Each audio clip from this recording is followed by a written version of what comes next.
ဘာပေါ်မှာစိတ်ချမ်းသာဆုံးနိုင်ငံပြောဆိုတော့ဘယ်နိုင်ငံလဲဖင်လန်နိုင်ငံ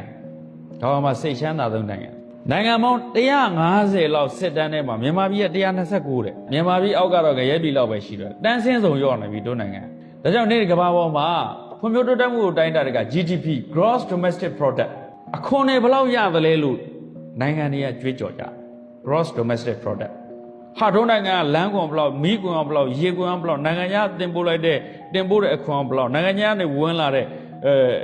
import အခွန်ဘလောက် export အခွန်ဘလောက်အဲ့ဒီအခွန်တွေနဲ့ infrastructure တွေကြောင်းကြီးတွေတိစောက်တယ်လမ်းကြီးတွေတိစောက်တယ်လျှက်စစ်မီတွေလုပ်တယ်အစရှိတယ်ပေါ့ကမ္ဘာဒီဟာကိုတော့အဲ့ဒါ GDP လို့ခေါ်တယ် Gross Domestic Product ဒီကနေ့ကမ္ဘာပေါ်မှာတကယ်တမ်းလိုလာကြတာမနက်ကဘုံပြောခဲ့ပြီးဘာလို့တာတော့ငြိမ်းချမ်းရေးဟုတ်တယ်မှန်တယ်အဲ့ဒီပညာဆိုတာငြိမ်းချမ်းရေးရအောင်လုပ်တာပဲ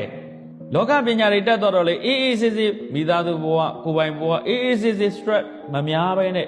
တက်တော့တက်တာလေးဘဝကိုဖြတ်သန်းလို့ရသွားတယ်ဒါကြောင့်ကမ္ဘာမှာခဏအဓိကလိုနေတာငြိမ်းချမ်းရေးပဲအဲ့ဒီငြိမ်းချမ်းရေးဘာကြောင့်မရတာတော့ပညာမတက်လို့